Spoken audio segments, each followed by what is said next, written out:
In the summer of 336 BC, the leader of the Macedonian Empire and the father of Alexander, Philip II, was assassinated by his bodyguards while attending his daughter's wedding.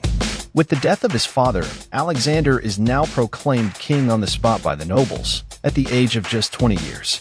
The first thing he did as a king was to eliminate all the potential rivals to the throne. He killed numerous princes who were involved in the assassination of his father and spared the others.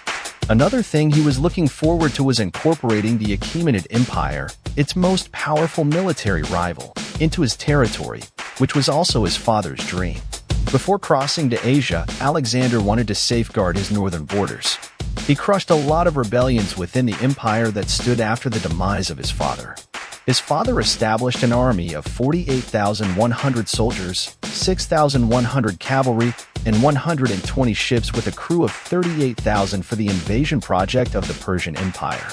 Now Alexander is in charge of this army, and he starts his movement towards this Asian side, and crossed the Strait of the Dardanelles in 334 BC, which is located in present-day Turkey and was then part of the Persian Empire. After reaching Turkey, his first target was the castle of Granicus, which is not a small bite for Alexander, as some historians claim that the Persian army was 40,000 in numbers, and some even claim that this number was 600,000, but it's not true because that is not the precise number.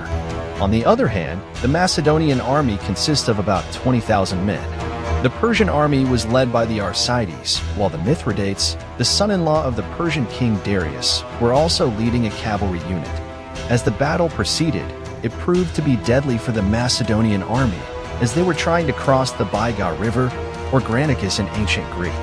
They were forced to retreat, and the Macedonian army was forced to cross the river at night, as one of the generals suggested. As they crossed the river, the Persian army hurried to the location and started fighting at dawn. During the battle, some historians reported that, when Alexander was busy in the fight, a Persian commander named Rosas hit him with a sword, but his helmet shielded him. Alexander dispatched Rosas by thrusting him in the chest with his lance. Mithridates, the Persian commander, was about to attack Alexander from behind with his sword when Clitus the Black, the Macedonian army's other military commander, cut off his sword arm. The war ended as the Macedonian army became victorious, and 2,000 Greek mercenaries, which were captured, were sent to Macedon as slaves. A lot of wealth comes into the hands of 300 Persian armor suits sent to Athens. The losses of the Persian army were not that disastrous, as a large portion of the army managed to retreat to Halicarnassus. Alexander accepted the surrender of Sardis, the Persian provincial capital and treasury. He then proceeded along the Ionian coast, granting cities autonomy and democratic rights. Miletus, held by Achaemenid forces, necessitated a delicate siege operation, with Persian naval forces close by. Alexander successfully waged his first large-scale siege at Halicarnassus in Curia, forcing his opponents, the mercenary captain Memnon of Rhodes and the Persian satrap of Curia, Oronobates, to flee by sea. Alexander delegated the administration of Curia to Ada, a member of the Hecatomnid dynasty who adopted him. Alexander then crossed the Taurus into Cilicia. After a long pause due to an illness, he marched on towards Syria. Though outmaneuvered by Darius's significantly larger army, he marched back to Cilicia. Darius, the Persian emperor himself, led his army with 60,000 to 600,000 troops, according to modern and ancient sources, while Alexander's army consisted of 37,000 troops. It was the second biggest battle of Alexander in Asia and his first direct encounter with the Persian king Darius. It was a decisive battle both for Alexander and Darius, as their power continuation will depend on it. The battle result comes in favor of the Macedonian army, as the Persian army faces a heavy loss of 20,000 to 40,000 men. The Hellenic army captured Darius' wife, Statirae, his daughters, Statira II and Drapetus, and his mother, Sisygambes, all of whom had accompanied Darius on his campaign. Alexander, who later married Statira II, treated the captured women with great respect. As the king himself left the battleground, the Persian army's resolve was broken. He proposed a peace treaty that included the lands he would already have lost as well as a ransom of 10,000 talents for his family. Alexander responded that now that he was king of Asia, he alone would decide territorial divisions. Alexander went on to conquer Syria and the majority of the Levant's coastline. The key city of Tyre, located in present-day Lebanon, has been sieged since 332 BC. Alexander clearly needs this because it was a strategic coastal base on the Mediterranean Sea. It was a tough campaign for Alexander, as the city army had been resisting for more than 7 months. He was so enraged with the city defense and the losses of his men that he destroyed half the city. Following the fall of the city, 8,000 Tyrian civilians were massacred. Alexander pardoned all who sought refuge in the temple, including Azamilchus and his family, as well as numerous nobles. 30,000 residents and foreigners, mostly women and children, were sold as slaves. When Alexander destroyed Tyre, the majority of the towns along the route to Egypt quickly surrendered. However, Alexander was met with resistance in Gaza. The stronghold was heavily fortified and situated on a hill, necessitating a siege. When his engineers pointed out to him that because of the height of the mound it would be impossible, this encouraged Alexander even more to make the attempt. After 3 unsuccessful assaults, the stronghold fell, but not before Alexander suffered a serious shoulder wound.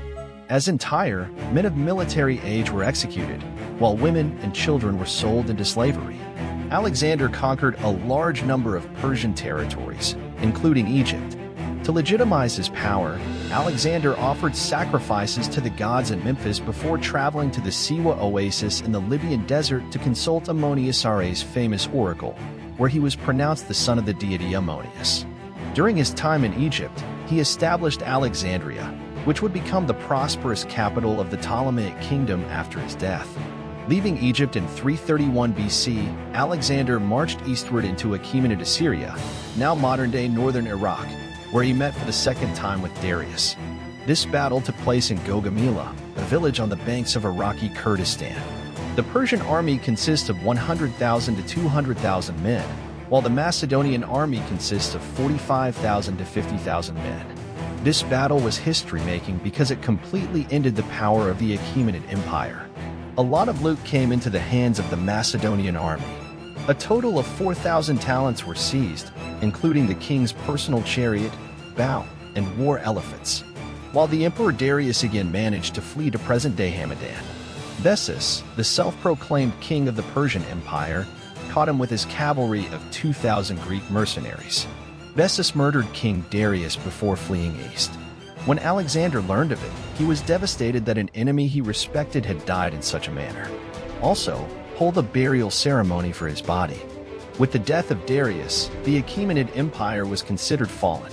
However, because Alexander maintained and revived basic forms of community life and the general structure of government under his rule, he, in the words of Irenologist Pierre Bryant, may therefore be considered to have acted in many ways as the last of the Achaemenids. Alexander regarded Bessus, who killed Darius, as a usurper and set out to defeat him. This campaign, which began against Bessus, expanded into a grand tour of Central Asia. Alexander established a number of new cities, all named Alexandria, including modern Kandahar in Afghanistan and Alexandria Esgate in modern Tajikistan. Spitamenes, the friend and ally of Bessus, was a Sogdian warlord and held a significant position in the satrapy of Sogdiana. He betrayed Bessus and gave him to Ptolemy, one of his good companions as well as a great general of the Macedonian army, and he executed him. Near Jaxartes, a river in Central Asia, when Alexander was dealing with an incursion by a horse nomad army, Spitamenes raised Sogdiana in revolt. After defeating the nomad, Alexander quickly turned towards Spitamenes and defeated him in the Battle of Gabai. After the defeat, Spitamenes was killed by his own men, who then sued for peace.